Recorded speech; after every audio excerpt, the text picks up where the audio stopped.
Hello, my wonderful third graders. We are still learning about colonial America. This is domain 10, and we are on lesson 6, religious freedom and the first Thanksgiving. Ooh, thinking about Thanksgiving makes me hungry. Some vocabulary you will hear throughout the read aloud. Battered is a verb. It's something that is done. It means beat with repeated damaging blows, hit, pummeled. Boarded, it means stepped onto or entered. The pilgrims boarded the ship, means they got onto the ship. The Mayflower Compact is important. It's an agreement signed in 1620 on the Mayflower among the pilgrims to form a government. We'll talk about more of that in a little bit. Optimistic is an adjective. It describes something. It means positive, expecting the good rather than the bad, believing that things will turn out well. A pilgrimage is a journey taken for religious reasons. Pure means free from anything harmful or evil. Self-government is control of an area such as a country, state, or town by the people who live there. So the king in the read aloud today, James I, was the father of King Charles I, the king that we learned about who gave Maryland as a gift to Sir Calvert. So if we're talking about his father today, when do you think we're talking about chronologically? Today we're going to be traveling to another region. We're going to go to New England. If we look at our map up here, we've been talking about the southern region. We talked about Maryland, Virginia, North Carolina, South Carolina, and Georgia. And now we're going to talk about New England, which is up here at the very north. We're also going to be traveling back in time to an earlier settlement date. So earlier than where we left off when we talked about Georgia. On a September day in 1620, about 100 or so men, women, and children boarded a small wooden ship that was nestled in the English harbor known as Plymouth. This ship, called the Mayflower, was bound for North America. You really do have to wonder why people would put their lives at risk to sail across a vast ocean in an overcrowded ship. They must have had very good reason. I'm sure you remember King James. Jamestown was named for him. Well, King James was not just the head of England at this time. He was also the head of the Church of England. And King James took his job as head of the church very seriously. He felt that the Church of England was the only established church in the country, and everyone should be a part of it. The king also believed that if you didn't support the Church of England, you might not support the king. So King James did not allow people to follow any other religion. Anyone who broke this law could be severely punished. In fact, many people were imprisoned, killed, or forced to leave the country. As you can imagine, this law made a lot of people unhappy, especially those people who wanted to be free to worship as they wished. Two groups in particular were angry with the king. They were known as the Puritans and the Separatists. The Puritans actually belonged to the Church of England. However, the Puritans believed that the Church of England, also known as the Anglican Church, was not strict enough. They wanted a stricter way of life based on how they interpreted the Bible. The Puritans wanted to stay in the church, but they wanted to be more pure or free of beliefs they didn't agree with. The Separatists, on the other hand, wanted people to have the freedom to worship as they pleased, even if it meant separating from the Church of England. Get it? Separatists, they wanted to separate. King James refused to listen to either group and viewed them both as nothing more than troublemakers. Frustrated and unhappy with the king, a group of separatists left England in 1608 for the Netherlands. There they could practice their religion without fear. However, about 10 years later, a group of them decided to return to England because they missed their homeland and culture. They had a plan, though. They did not intend to live in England. Instead, they planned to board a ship and move to a new land, a land that would be their own. They had decided to go to Virginia. King James was delighted. Why do you think he was excited? Because he was getting rid of them, right? They were leaving England. William Bradford was the organizing leader of this group of separatists. Bradford had persuaded the Virginia Compact to allow them to make the trip. He also persuaded the company to give them a small piece of land to settle on when they got there. If you recall, it was the Virginia Company that had paid for the English settlers to travel to Virginia in 1606. Before setting off, these separatists became known as pilgrims. The word pilgrim is a word used to describe a person who goes on a pilgrimage or a journey for religious reasons. It was thought that this word best described what these people were doing. And so this is where we begin. In September 1620, as the Pilgrims board the Mayflower, it is important to note that not everyone on board the Mayflower was a pilgrim. There were military officers, adventurers, merchants, craftsmen, indentured servants, and would-be farmers too. Because they were not part of their church and the pilgrims were not familiar with them, the pilgrims called the other travelers on board the ship strangers. Regardless of what they were called, all of these people hoped for a better life and were willing to put their lives at risk to get it. The journey to Virginia did not start out well. Very strong winds made the voyage a difficult one. The winds were so strong that they battered the ship and blew it off course. It took more than 2 months to complete the journey. When they finally arrived, they were not in Virginia.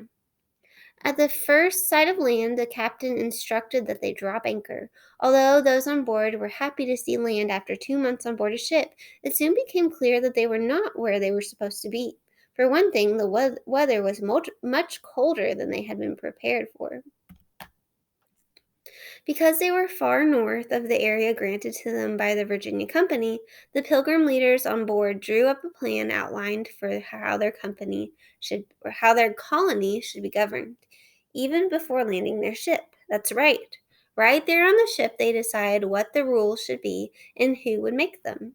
The main objective or goal for the group, which included both pilgrims and so-called strangers, was to work together in peace and fairness to make their colony a success.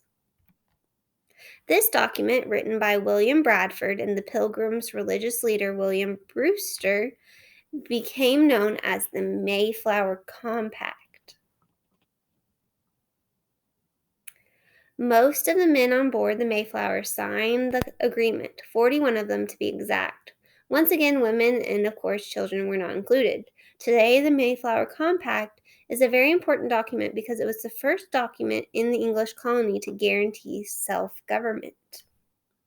The Pilgrims' religious leader, William Brewster, died soon after they arrived in Plymouth. William Bradford became the governor of Plymouth Colony. He remained the governor for many years. Oh, great. We had a bunch of Johns and we have a bunch of Williams. What does it mean to self-govern?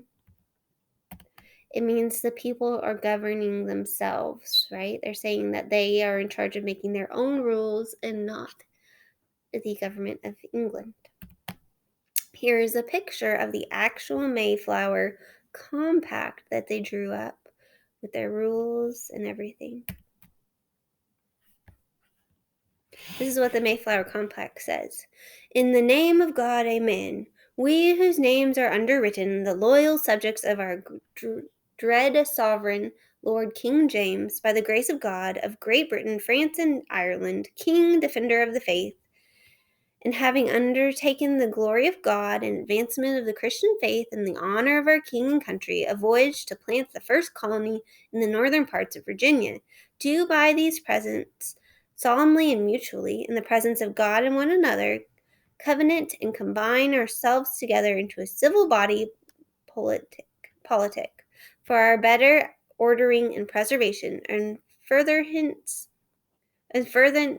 of the ends aforesaid, and by virtue hereof do enact, constitute, and frame such just and equal laws, ordinances, acts, constitutions, and officers from time to time as shall be thought most meet and convenient for the general good of the colony, unto which we promise all due submission and obedience. In witness thereof, we have hereunto subscribed our names at Cape Cod, the 11th of November, in the reign of our sovereign Lord King James of England, France, and Ireland.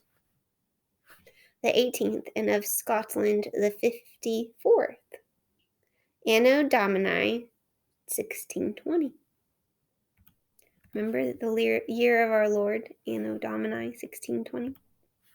The group sent an exploratory party in a rowboat to investigate the coastline while everyone else remained on board the ship. The men in this party encountered Wampanoag Native Americans. The two groups shot at each other with muskets and bows and arrows. The English party advanced and explored an area that became known as Provincetown, on the very northern tip of Cape Cod, in what is now the state of Massachusetts. You can see it right here. There's Connecticut, there's New York, New Jersey, Maryland. We talked about Maryland and Virginia. And then Massachusetts is right here. Based on information provided to them by the exploratory party, the Pilgrims and others did not settle the area that became known as Provincetown. Instead, they sailed farther to a rocky harbor area they named Plymouth, which was fitting because the group had first departed England from the port of Plymouth. Some historians have recorded that the passengers on board the Mayflower took their first steps in North America when they alighted on a large granite boulder on the shoreline. This boulder is now known as Plymouth Rock. Though some believe the story of the Pilgrims landing on the specific rock, it may be a legend. What we do know is that the date was December 21st, 1620. The Pilgrims had arrived in North America. Sadly, the settlers were not prepared for how bitterly cold the winters could be in New England. In addition, the journey had been so terrible that many of the settlers were sick. Without warm clothing and shelter, and with very little food, one by one the settlers began to die. Almost half of them died during that first winter. Spring could not come quickly enough. When it did arrive, the settlers got to work experimenting with planting seeds for crops and building homes. One day, a Native American named Somerset appeared in the colony. Surprisingly, Somerset spoke some English. Somerset told the settlers about a Native American named Tisquantum, also called Squanto, who not only spoke English but had been to England and Spain. It was clear to Somerset that the English settlers needed help, and he went to get it. Before long, Squanto arrived with the Wampanoag chief, Massasoit. It appears the settlers had arrived in the area inhabited by the Wampanoag. Squanto was not actually a Wampanoag, but he joined the tribe when the people of his own tribe had died from diseases brought to North America by explorers and traders. Squanto believed the Wampanoag could trade with the settlers. He advised Chief Massasoit to make peace with them.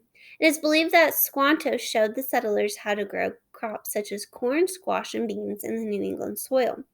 Squanto also showed the settlers where to hunt and fish, and which local plants were good to eat. As their crops grew in the warm New England sunshine and the men hunted and fished in the woods and rivers, the settlers became more optimistic. And so, when the first fall came, the settlers had enough food to see them safely through the next winter. They were very grateful. They were grateful to God, and they were grateful to the Wampanoag. It was time to hold a celebration of Thanksgiving. What do you think optimistic means? It means things look positive and good. Things are getting better. The Wampanoag had been participating in autumn harvest festivals for hundreds and hundreds of years. One of the settlers wrote that Chief Massasoit came to the Thanksgiving celebration with 90 Wampanoag men. The occasion lasted for several days as the settlers and their guests feasted on deer, duck, lobster, fish, cornbread, pumpkin, squash, and berries. They hunted, played games, and ran races. This celebration of the Pilgrims and the Wampanoag is often called the first Thanksgiving. According to some historical accounts, the Wampanoag and the Pilgrims may have also been making an official agreement to be military allies. The friendship and relative peace between the Wampanoag and the settlers lasted for many years, even decades after Squanto's death.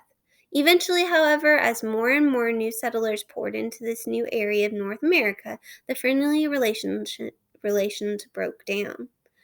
But for now, in this part of our story, this new land and new life with religious freedom were very much what the Pilgrims had hoped for. What were the Pilgrims known as before they left England? Separatists. Why were they called separatists? They wanted to separate from the established church in their homeland, the Church of England or an Anglican church.